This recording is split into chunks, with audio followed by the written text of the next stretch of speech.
Waitress fired for thinking Taiwan is a country. 2 Taiwanese waitresses got their employment nullified after failing to satisfy their Chinese boss's belief that Taiwan is a part of China.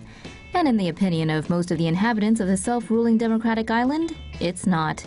According to the New York Times, Man-Tzu Tuan was asked by her boss if Taiwan was part of China. She said no and was later fired.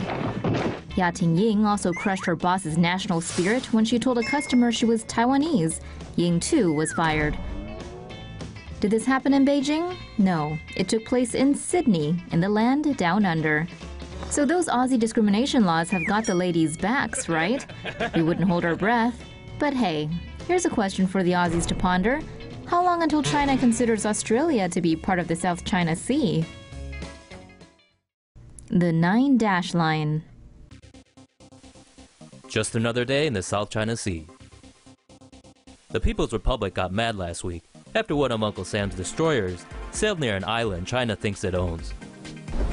U.S. Navy officials said USS Hopper, a destroyer vessel, sailed near the Scarborough Shoal last week. The rocky outlet is claimed by China, Taiwan, and the Philippines. China says the vessel came within 12 nautical miles of the island and breached the country's sovereignty by doing so. The U.S. says it was an innocent passage and followed international law. The Chinese Navy reportedly ordered the USS Hopper to withdraw immediately after discerning its identity. Despite all the bluster, it looks like the U.S. Navy will continue operations in the area. Beijing ramps up South China Sea militarization.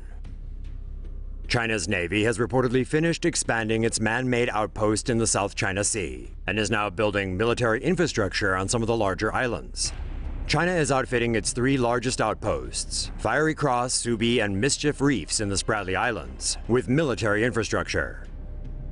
This includes airfields with runways at least 8,800 feet long, water and fuel storage, port facilities, 24 fighter-sized hangars, communication facilities, barracks, and administration buildings. Once the facilities are complete, China can house up to 3 regiments of fighter jets in the Spratly Islands.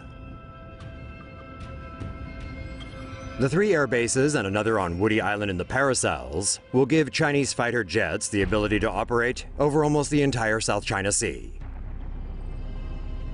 Meanwhile, China has also developed radar surveillance coverage of almost the entire region.